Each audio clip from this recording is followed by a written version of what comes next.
You're listening to Too Much on Her Plate, the podcast for smart, busy women who are tired of running on the hamster wheel and are ready to create freedom from overeating and emotional eating. I'm your host, clinical psychologist, author, and a smart, busy woman too, Dr. Melissa McCreary.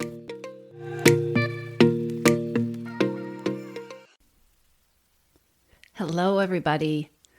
I don't know about you, but sometimes my brain works like a fire hose.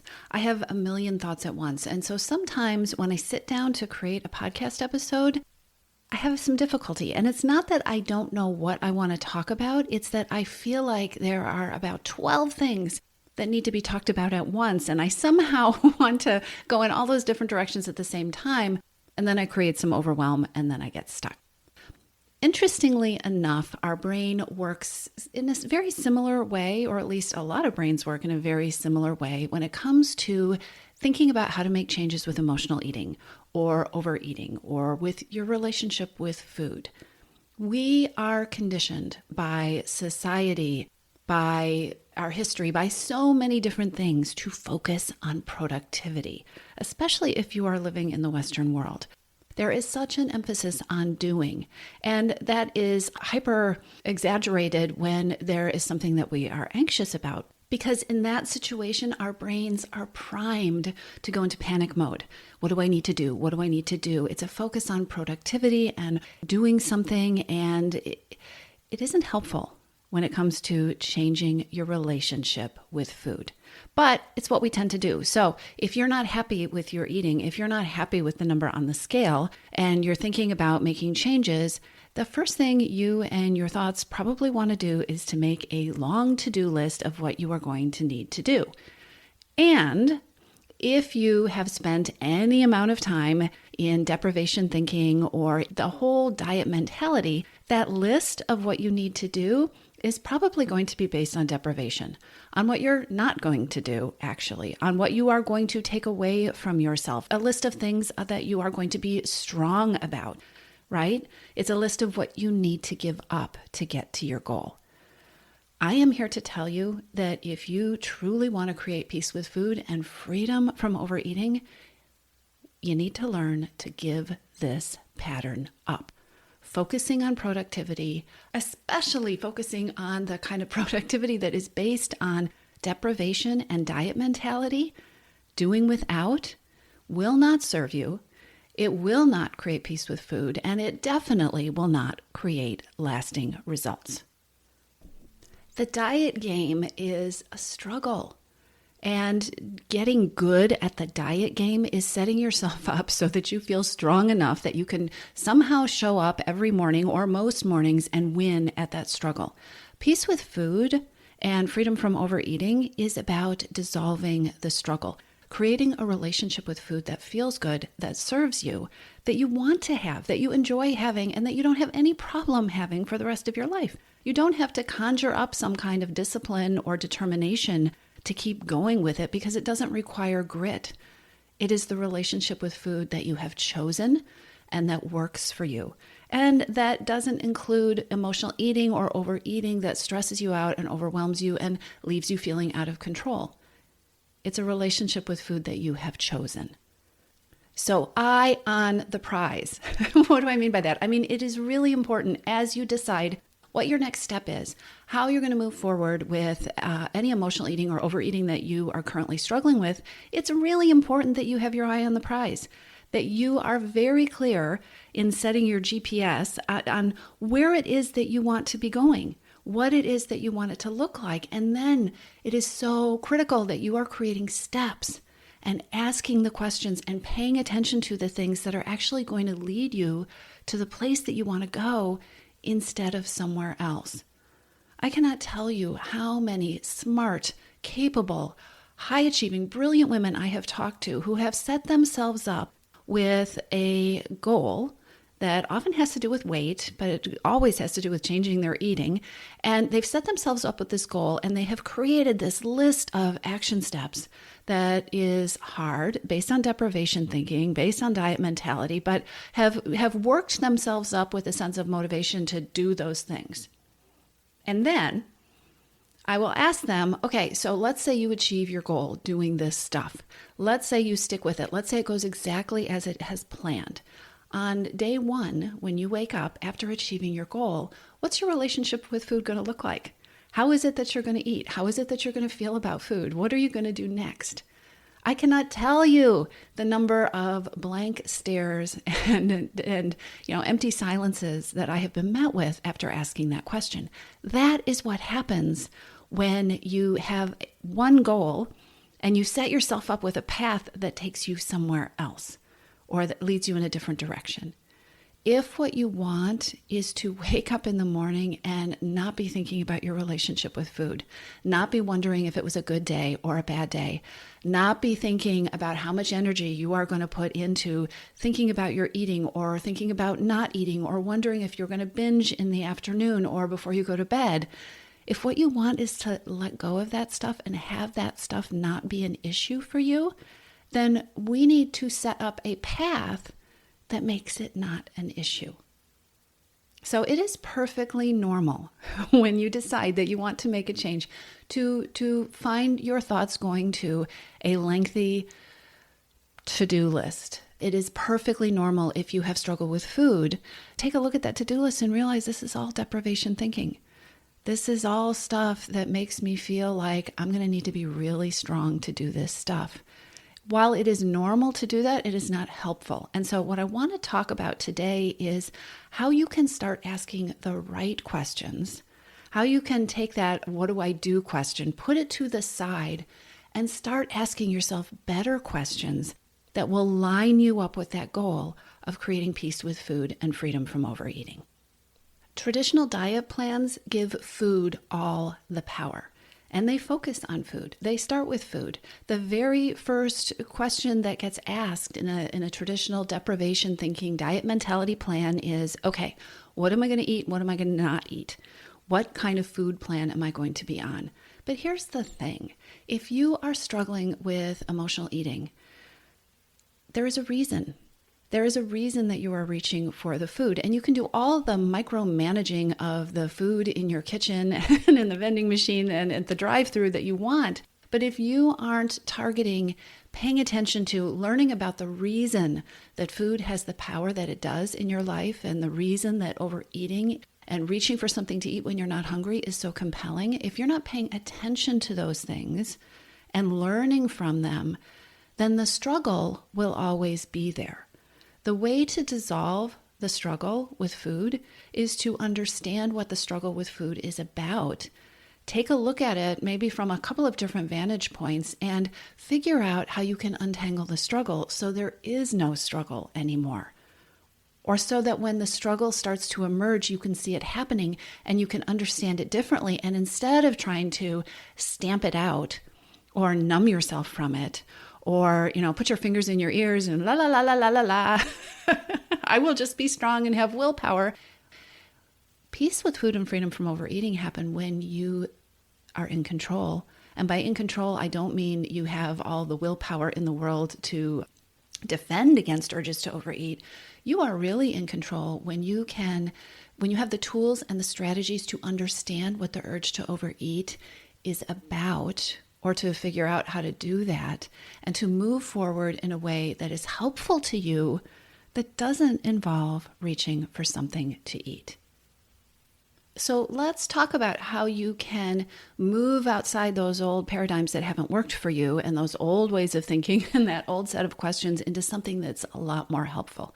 Let's talk about some of the, I'm going to call them right questions, but it's questions that will actually, I don't know the right questions is the right term to use.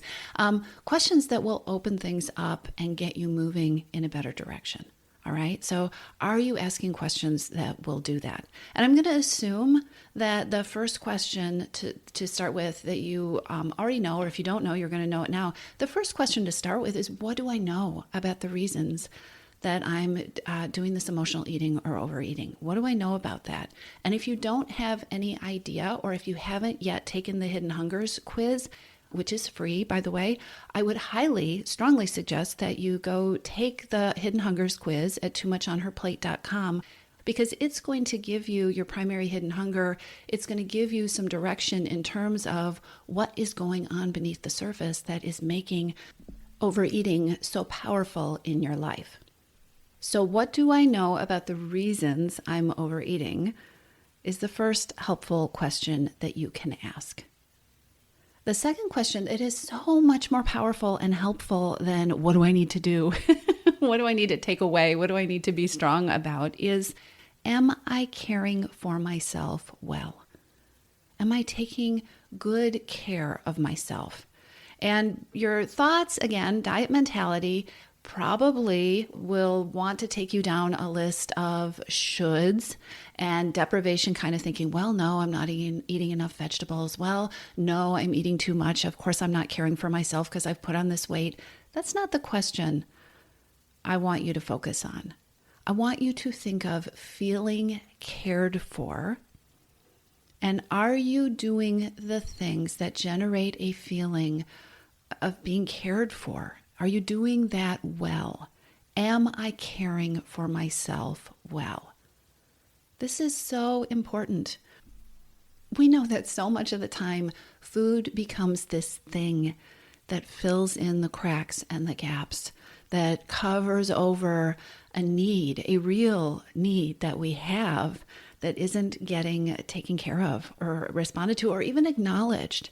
So am I creating a feeling of being cared for? Am I caring for myself well? Now, these questions that are helpful to ask are only helpful if you are asking them with true curiosity and an openness to learning from them, not with self-judgment and guilt and shame. When you do that, you're like, oh, no, I'm not. I know I'm a horrible person, or I know, it's all my fault, or I know I just need to try harder. Okay, deprivation thinking, diet mentality right there. Curiosity is like, you know what? I haven't felt cared for this week. How could that be related to my eating, or what has been going on with that, or what would help generate more of that feeling of being cared for? When you can put aside the deprivation mindset and the deprivation treatment of yourself, the self-judgment and the self-blame, then you can open the door to asking, not just asking questions, but allowing yourself to hear really powerful answers. Which brings me to the third helpful question. Another really helpful question is, okay, I've asked myself, am I feeling cared for? But sometimes I'm not feeling cared for because, here's the question, am I listening for what I need? Is there a space in my life that I might even hear what's going on inside of me? How long has it been since you have paused and actually thought about, okay, what's going on inside of me? What do I know about why food is so compelling right now? Am I feeling cared for? What would help me feel cared for? It is one thing to generate a list of questions that can be helpful, but if you don't give yourself space to listen to yourself and to actually ask the questions and hear the answers, then creating a list of helpful questions to ask is only more productivity thinking, and it's only adding items to your to-do list that are not going to be helpful. Am I feeling cared for? Am I caring for myself well? Am I listening for what I need? And here's another question. Am I empowering myself? That is a big one. And that is so different from diet mentality. In your missing piece, the group coaching program that I run, the entire first module is about embracing your power. And you could call it taking your power back, because we've lost our power in struggles with food. We've lost our power with all the diets. We've lost our power by being sold that bill of goods that we've only failed because we're not strong enough and we don't have enough willpower and we're not trying hard enough and we're lazy and we don't have enough discipline and all those other thoughts that go around in our head. We've lost our power when we've been taught that the problem is food and we just need to control the food, without understanding that the reason that food is so compelling, or the reason that we're emotional eating or overeating. When you start asking whether you are empowering yourself, whether you feel like you're in the driver's seat, and being curious about what kinds of actions might help you feel more empowered, you change the whole game. And talk about lining up your action steps with that goal that you have of peace and freedom. When you start focusing on, okay, what's going to help me feel powerful? What is going to help me feel in charge of my relationship with food? What are the things that I can take action on that are going to help me feel more free? Those very different questions change the direction of your thinking, they change the direction of your actions, and they change your results. Now, I want to say something important here. This idea of empowering yourself might feel or sound completely alien. You may think, okay, that sounds kind of good, but I have no idea what you mean. I have no idea what that would look like. I don't know how to do that. I don't know how to start. That's really normal because diet culture doesn't teach you to do that. Diet culture is not about feeling empowered. And diet mentality, those kind of thoughts that we think about food, they just make us feel bad.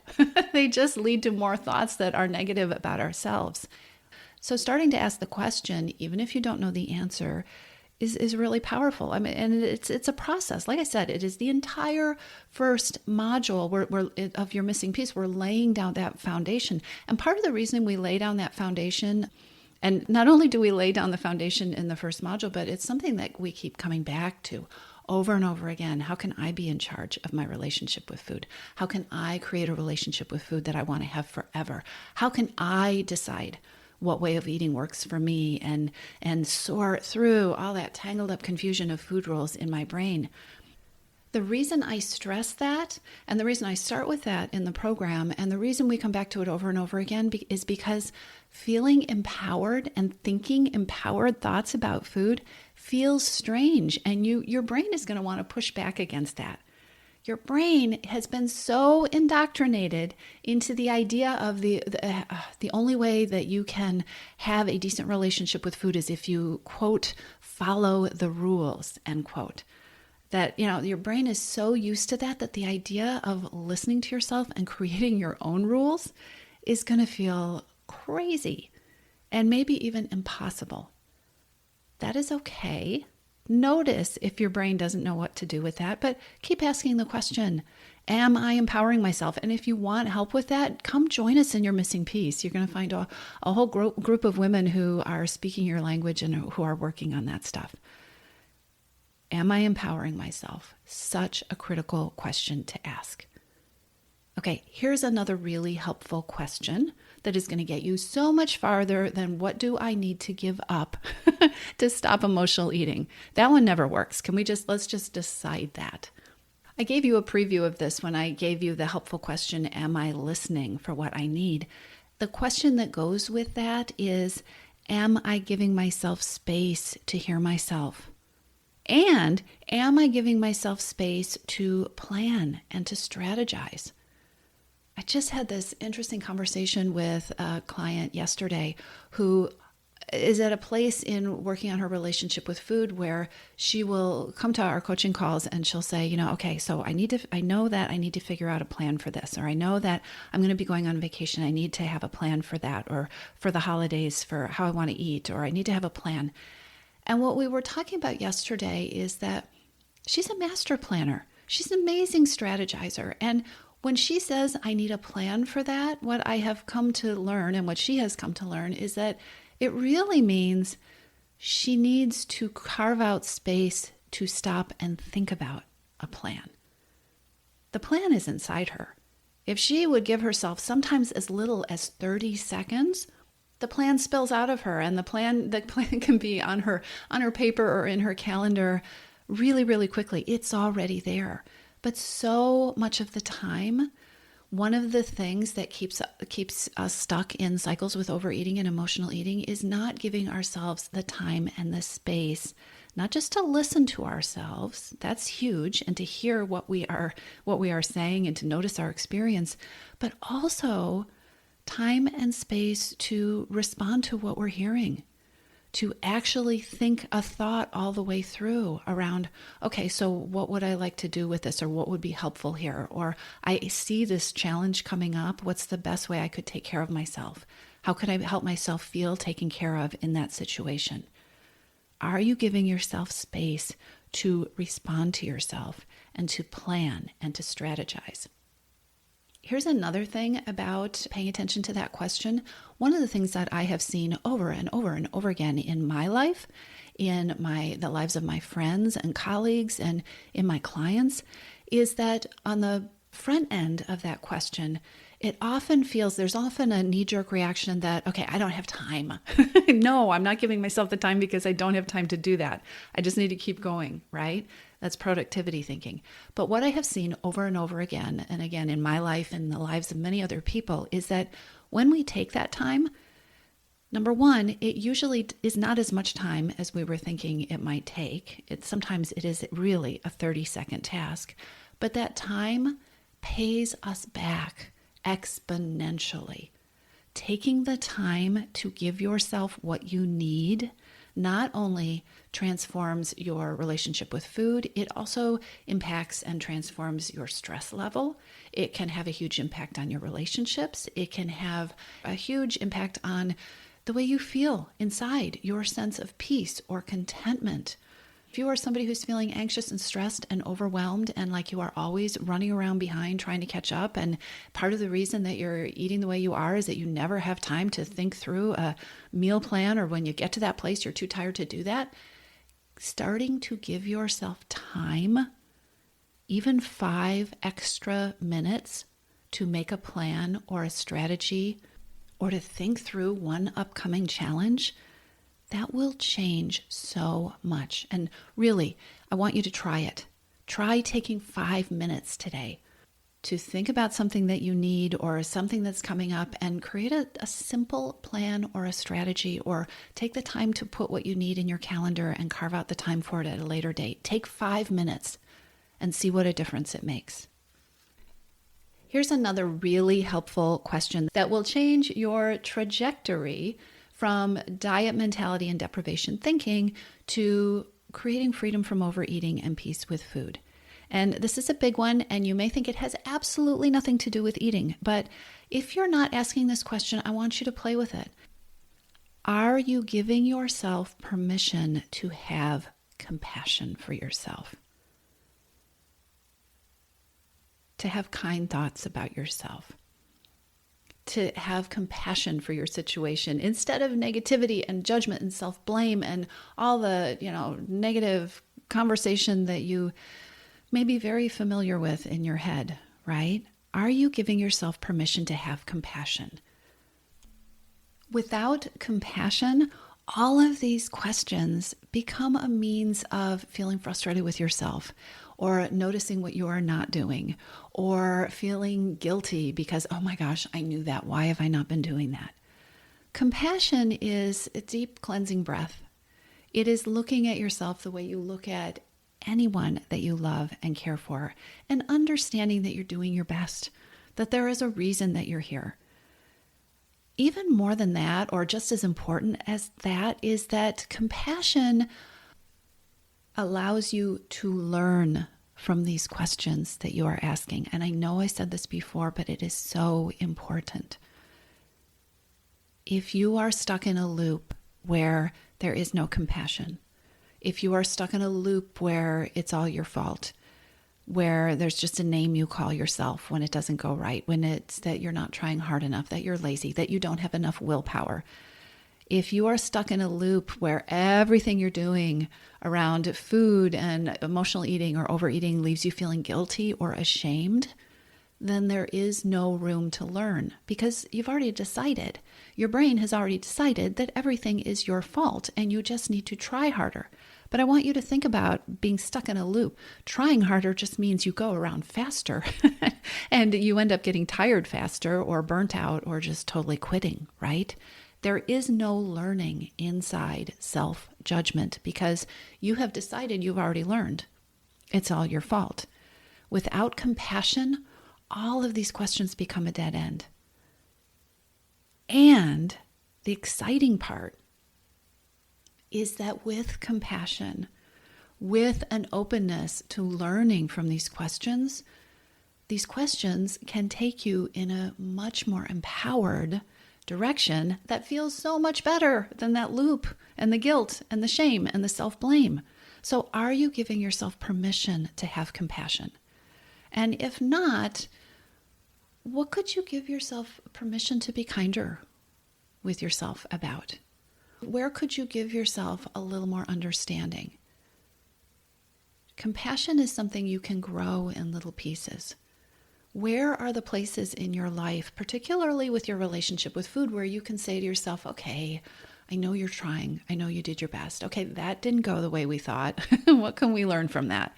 Okay, this afternoon felt like a disaster. That wasn't good. What could have made it better? Or why was it different than yesterday? See, self-compassion and even a sense of humor can help you move forward, even in the darkest, worst, very bad periods or days in your life. Which leads me to the final helpful question that you absolutely need to ask if you want to end emotional eating struggles and create freedom from overeating and peace with food. Are you ready for it? It's probably going to be familiar to you if this is not your first episode of the podcast. The question is, are you giving yourself permission to be imperfect?